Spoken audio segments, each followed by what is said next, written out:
Today's story is Snow White and the Seven Dwarfs. Illustration by Don Williams. Long ago, in a faraway kingdom, there lived a lovely young princess named Snow White. Her stepmother, the queen, was cruel and vain. She hated anyone whose beauty revealed her own, and she watched her stepdaughter with angry, jealous eyes. The queen had magic powers and owned a wondrous mirror that spoke. Every day she stood before it and asked, "Magic mirror on the wall, who is the fairest one of all?" And every day the mirror answered this, "You are the fairest one of all, O queen, the fairest our eyes have ever seen."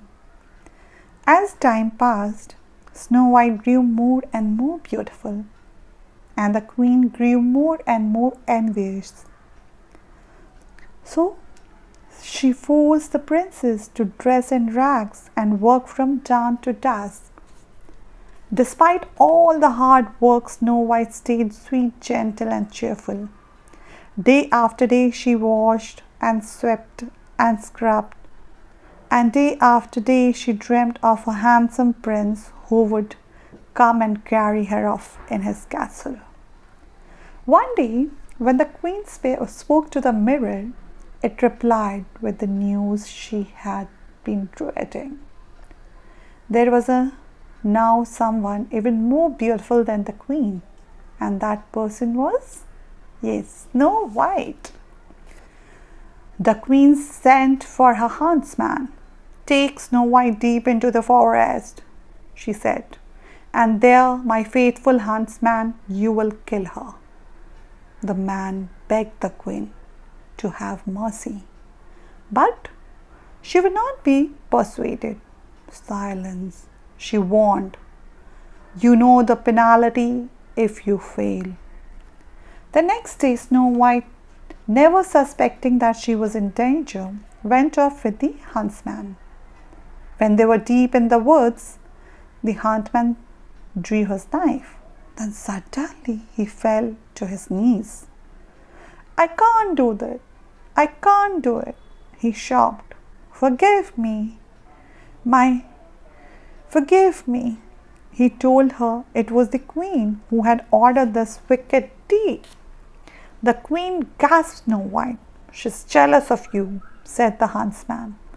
"She will stop at nothing. Quick, run away and don't come back ever. I will lie to the queen. Now go, run, hide."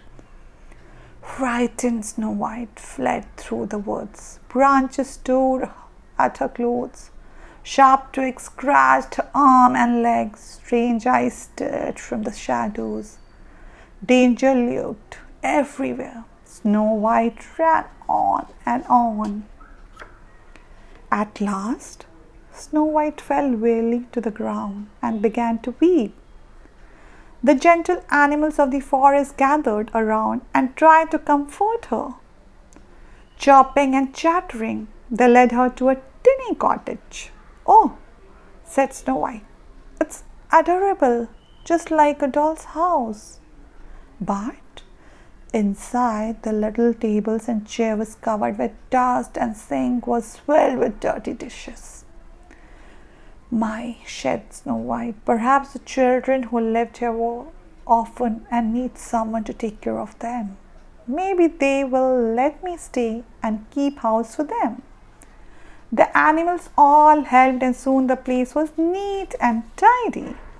Meanwhile, the seven dwarfs who lived in the cottage were heading home back from the mine where they had worked. The dwarfs were amazed to find their house so clean. They were even more amazed when they went upstairs and saw Snow White. "It's girl," said Dog. "She's beautiful," sighed Bashful.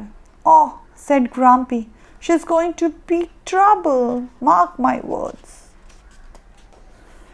Snow White woke with a start and saw the dwarfs gathered around her. "Why, you're not children," she said. "You're little men.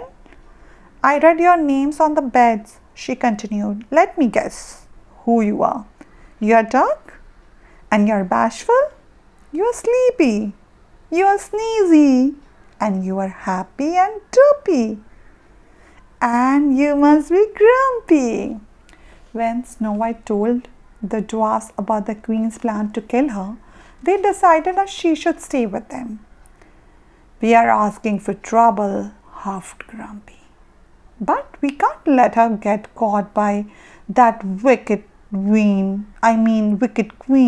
said Dog. The others agreed. That night after supper, they all sang and danced and made a merry music. Bashful played the concertina, Happy tapped the drums, Sleepy tooted his horn, Grumpy played the organ, and Droopy wiggled his ears. Snow White loved her new friends, and she felt safe at last. Meanwhile, the queen had learned from a mirror that Snow White was still alive. With a magic spell, she turned herself into an old peddler woman. She filled a basket with apples, putting a poisoned apple on top. One bite, she crackled, and Snow White will sleep forever. Then I will be the fairest in the land. The next morning, before they left for the mine, the dwarf warned Snow White to be on her guard. Don't let nobody or nothing in the house, said Grumpy. Oh, Grumpy, said Snow White, you do care. I will be careful, I promise. She kissed him and the others goodbye, and the dwarf went cheerfully off to work. A few minutes later, the queen came to the kitchen window. Making pies, dearie, she asked. It's apple pie the men love. Here, taste one of these. She held the poisoned apple out to the Snow White. Snow White remembered the dwarf's warning. But the woman looked harmless and the apple looked delicious. So, she ignored dwarf's warning. So the warning was kept aside and Snow White bit the apple. Then with a sigh, she fell on the floor. Told by the birds and animals that something was wrong, the dwarfs raced back to the cottage. They saw the queen sneaking off and they ran after her. As storm clouds gathered and rain began to fall, the dwarfs chased the queen to the top of a high rocky mountain. Crack! There was a flash of lightning and the evil queen fell to her doom below. But it was too late for Snow White. She was so beautiful even in death that the dwarfs could not bear to part with her. They built her a coffin of glass and gold, and day and night they kept watch over their beloved princess. One day, a handsome prince came riding through the forest. As soon as he saw Snow White, he fell in love with her. Kneeling by her coffin, he kissed her. Snow White sat up, blinked and smiled. The prince's kiss had broken the evil spell. As the dwarfs danced with joy, the prince carried Snow White off to his castle, where they lived happily after in their castle. So now the end of the story. So hope you guys have enjoyed it. Keep listening to me for more new stories. Thank you.